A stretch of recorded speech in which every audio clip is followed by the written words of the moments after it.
Have you ever Googled your own name? Come on, don't be shy. We've all been there. Got three options.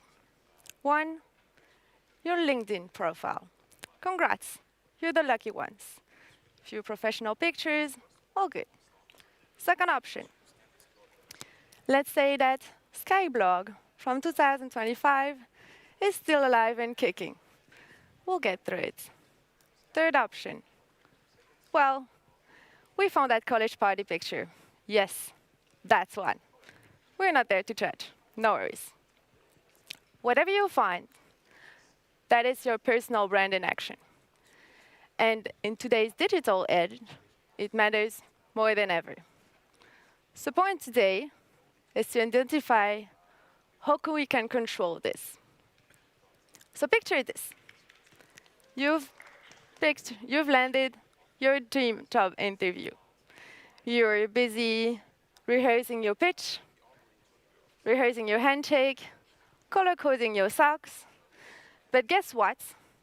While you're all doing that, there is someone in his office chair, comfortably seated. He has a cup of coffee in hand, smartphone in the other. He's playing detective. And guess what he's investigating? That's you. He's forming opinion about you without having ever had a chance to meet him and to discuss with him. Scary, right?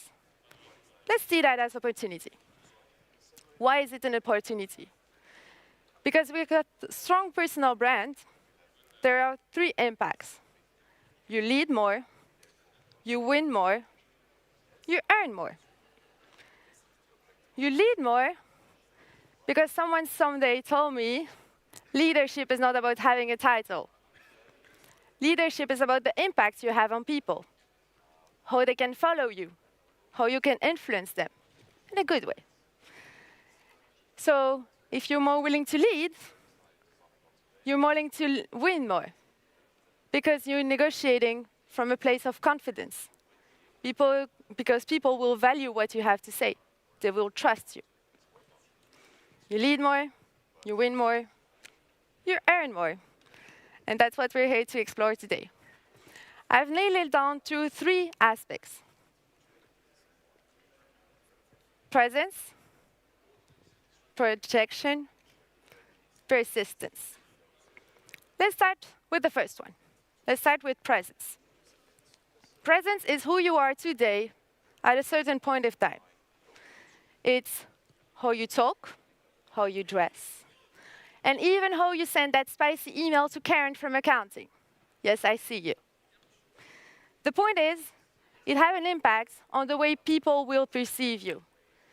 And I'll tell you what, the way you think people are perceiving you is entirely wrong.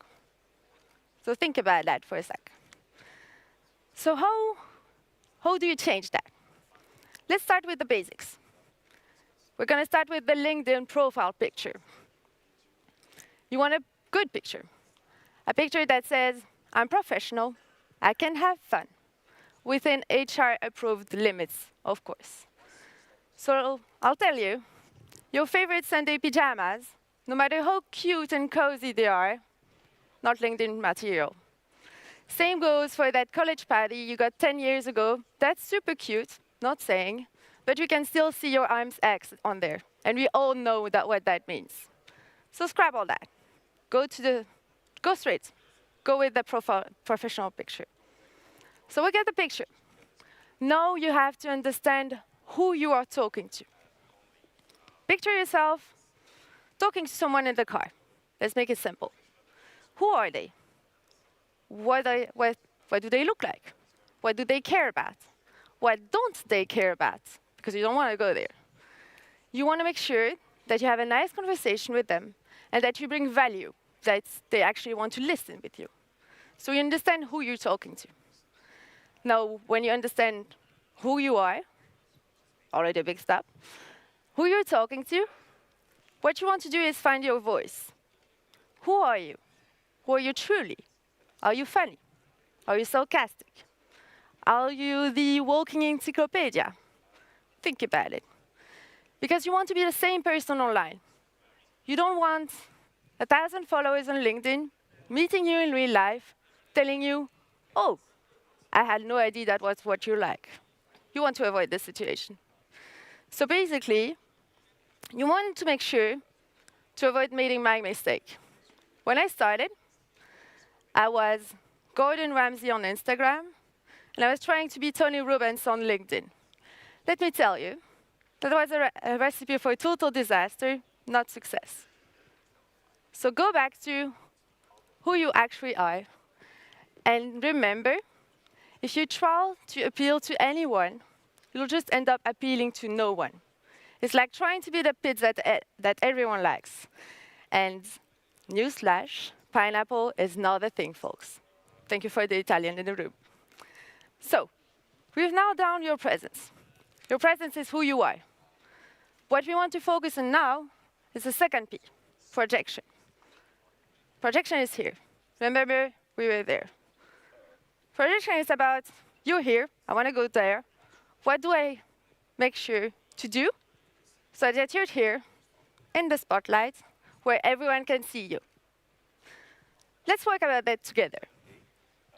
Projection is about making sure you're getting noticed in a sea of cat videos and selfies. Or should I say, in the purple ocean. Because we're at Odoo, right? And as a partner, you want to get noticed in that sea of purple content and purple material.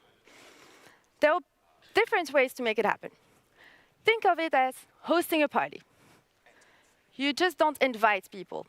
Look at this. We invited a lot of people today. You want to make sure that there is food, that there is good food, that there is maybe a piñata if you're fancy. You make sure that there is music, and you make sure that there is booths, because we all know where that gets.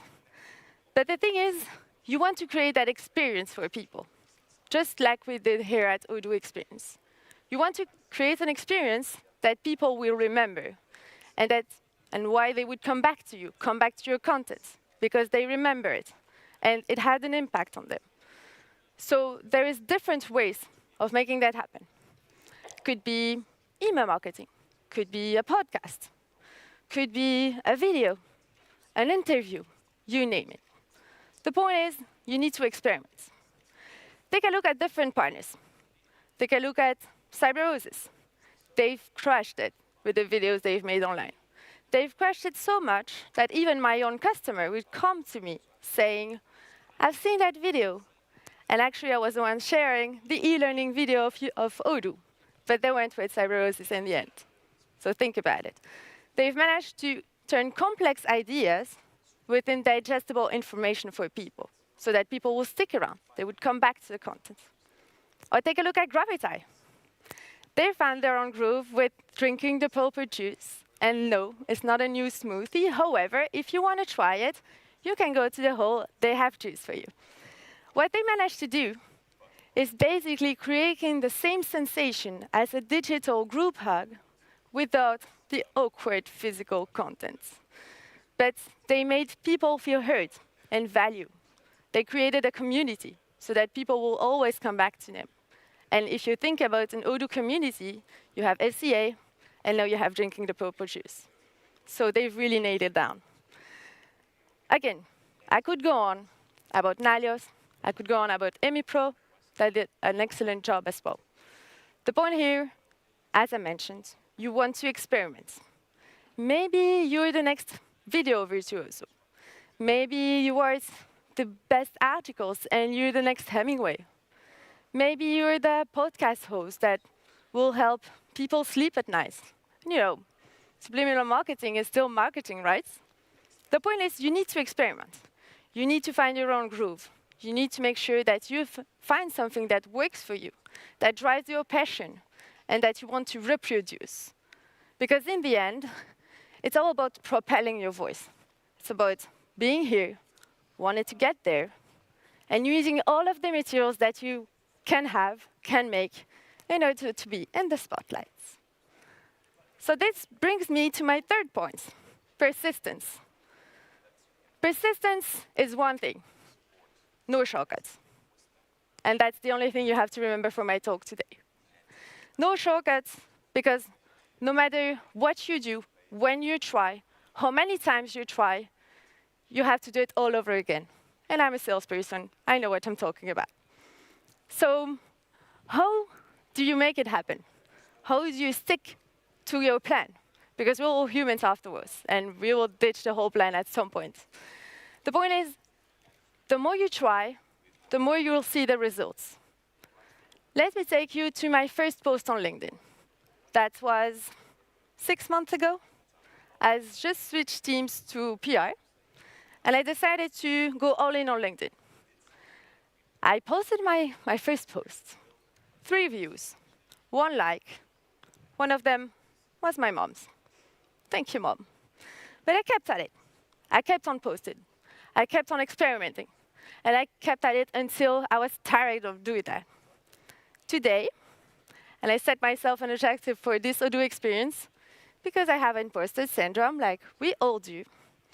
I reached 3,000 followers on LinkedIn. And I made it happen because I put a lot of energy in this. You can take other examples. You can take, again, Gravity. They're posting a lot. They're posting daily, several posts sometimes per day. There is a lot of energy in this. There is a lot of content you need to create and to make sure that you can actually deliver something to the people where people can identify to what you're saying. Same goes for Nalios. Don't you think that if they have one video of 1 minute a day, don't you think it takes them 4 hours a week to make it happen? But they kept at it. And they went back to their mission. Their mission is to help people. How do you help people? How to create content that will identify to your mission as an Odoo partner? Do you want to be the one sharing the information? Do you want to be the one that actually is not noticed because he's not answering calls or not supporting customers? No, you want to be the partner that helps the customer, because you'll get a better relationship with Odoo as well if you manage to do that. So, basically, I want you to remember something, and this is really important. Because the more you post, the more you're active on social media, the more you're commenting, engaging, and sharing stuff with your friends, the more we can see something happening. There is a lot of content out there that's just trying too hard to sell something. I want you to remember this. Social media is not sales media. You're there to build relationship. You're there to build trust. And you want people to remember you not because you were trying to sell them crystals, but because you had a brilliant business talk with them. So you want to make sure that you're in the second option, not the first one. And I want you to experiment. And if you want to experiment in life, you got to stay open. You got to stay curious. How do you stay curious? You explore. You travel. You go to different platforms. You buy that book. There's a bookshop that you never heard of, but you kind of like the first page of it, so you might explore. Remember, it could come from anyone. I heard Dynapse is looking for a man in finance. We all have that pop culture. So explore, test. And I swear, you'll find your own dudes. You'll find people that will have a laugh at your post and send you that message and come to you at Odoo Experience saying, I follow you on LinkedIn. We need to have a chat, which is a very good feeling, I can tell you. So, all right, folks, we're in the home stretch. I want you to remember my 3 concepts of personal branding. As an Odoo partner, you want to focus on 3 things. Your presence, projecting your voice, and you want to be persistent. Why is it important? Remember what I told you before. If you manage to have a stronger personal brand, you're building a brand that people can trust. Take a look at Twitter, Elon Musk. Twitter has a lot of followers, not gonna lie. But Elon Musk, have you checked the amount of followers they had? The point is, people will trust a person. They won't trust a brand. So you need to be the ambassador of your brand. And it could be you as a CEO. It could be your best employee. It could be Jordan. The need is you need to find the person that can be the ambassador for you within the company. Because they will drive you, and they will find the community for you. And all in all, you will be able to lead more, you'll be able to win more, and in the end, you'll be able to earn more. So that's about it for me today. I hope you had a great time. I offer we stick around for a little Q&A, and I have a bit of magic afterwards for you. So we'll wait for my colleague. Feel free to scan the QR code.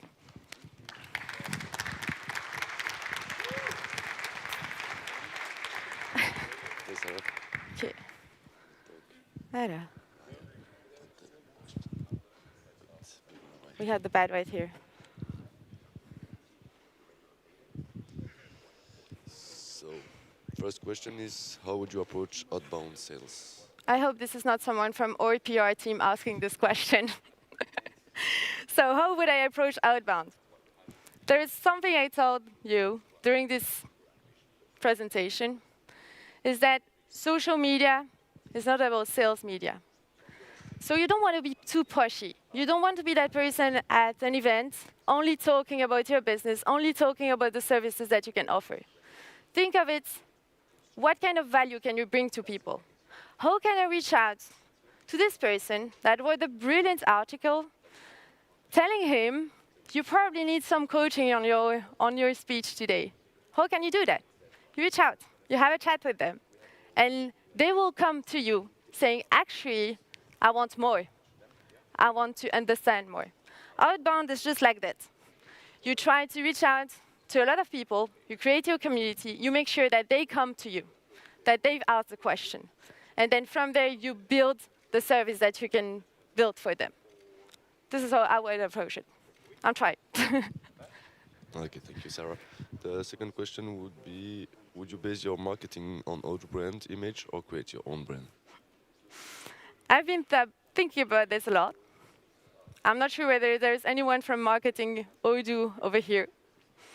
I've been building my own personal brand on LinkedIn for the past month. Before that, I was using all of the Odoo material. I was trying to be consistent with all of the brand image and everything.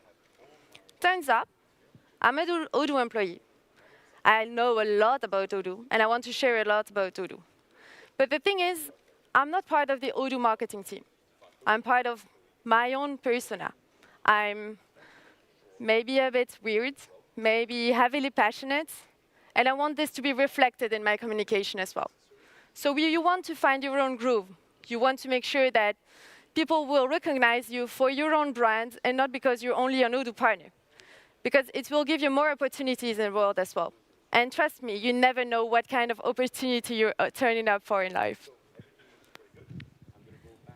Yeah, so we have one skeptic here. Does posting on LinkedIn does really work? Really good question. A little backstory here. I used to be an account manager, and before that, I was a social media manager for different brands. So I was creating content on Facebook, on Instagram, on LinkedIn. I was even writing newsletters and blog posts, so all over the place. I'm not in the frame anymore. So I was all over the place. To this day, and I'm quite new to this, LinkedIn is the best social media platform that I've been thinking about for a business. Why is that? Because most of the content out there is directed to business. And most of the people will be about business, coaching, entrepreneurship, trying to find services from other people as well.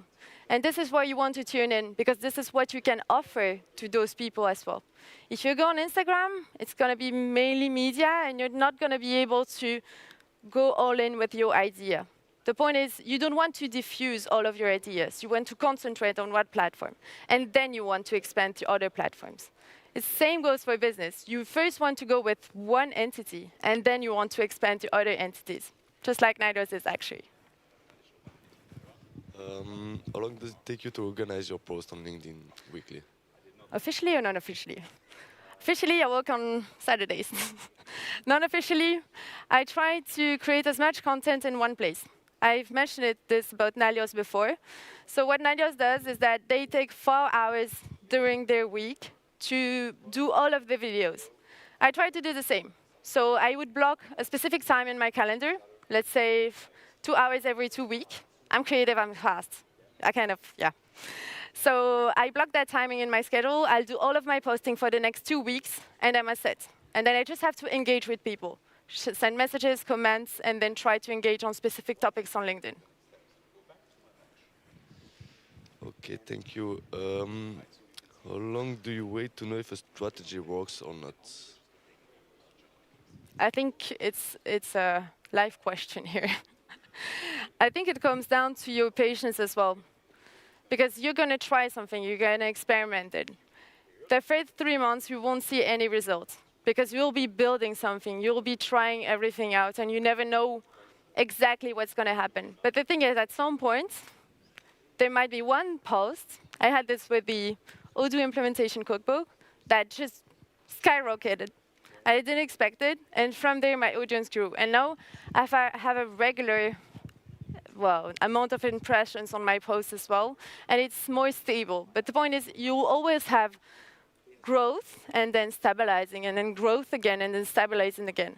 The point is, and it's super important, this one, whenever you're stabilizing, this is not an opportunity to refocus on something else. When you're stabilizing, this is also where you understand where you're good at, because this is where you actually generate the community. And then you keep at it, and you keep on refocusing on the content that worked. I'm refocusing as well. So this is where you can actually see the value of your strategy as well. Now, the point is, I've started this in April. To be honest, as a business, if I see I need something else, I wouldn't completely stop my strategy. I would explore other strategies. Meaning, maybe I only posted carousels or only posts. Maybe you want to experiment with video because this is what you're good at, because you have that embodiment of a person that's passionate. And if you're passionate, then if you're writing something, people might not be able to feel it. And if you want to translate that, then you need to post video content. So you need to try something else. But don't lose your focus on the platform. Reshift on different format. Yeah, so do you use ChatGPT for your post or intention? I use ChatGPT. No, I don't use ChatGPT. I use Claude because it's better, first of all, and it's French. I use it as my personal assistant, meaning I write my own drafts. And I'll tell you what, the first draft is never good.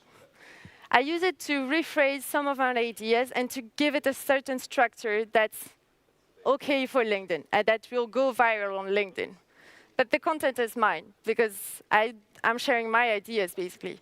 If you ask ChatGPT to write an article about Odoo, I can tell you we can find that same articles on different LinkedIn profiles. And you want to avoid this because you want to stand out. If you're doing the same as everyone else, you're never going to stand out. Okay, next question. What's your experience with the conversion effect of English versus French contents? The conversion, you mean the translation of? Could someone elaborate on that question? If you wrote it?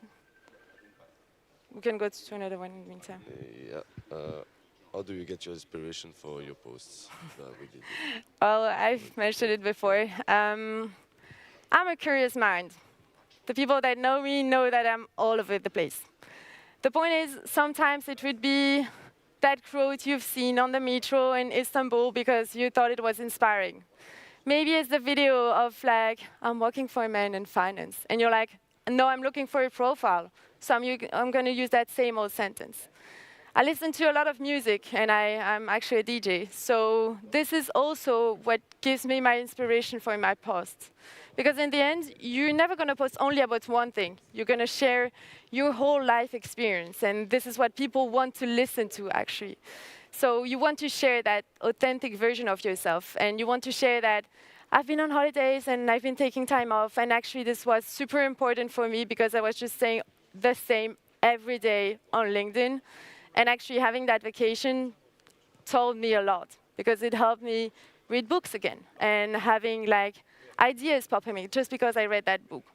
So I think staying inspired is also staying curious. There is a talk from Steve Jobs about this. I think it was a college talk somewhere. I don't remember when. But he said, stay hungry, stay curious, And I think that's a life motto for a lot of people from us at Odoo. So, yeah. Yeah, so the person precise effectiveness for your personal goal. That's a good question. I used to work on the UK market for the past 3 years, and I'm not the same person if I talk in English or in French. So I want my communication on LinkedIn to be only in English, because the person I am when I speak English is more confident, is more passionate, is more really funny. I want to be that person online. So this is why I only create posts posted on in English, basically. But I think it's a personal choice, and it depends on your audience as well. I was referring to this before. But if your audience is France, there's no point in you posting in English, because you're never going to reach those people. You're going to reach people in Australia, people in the UK, but not really France. So if your target is France, then adapt your content depending on your audience and also who you are and who you want to be online.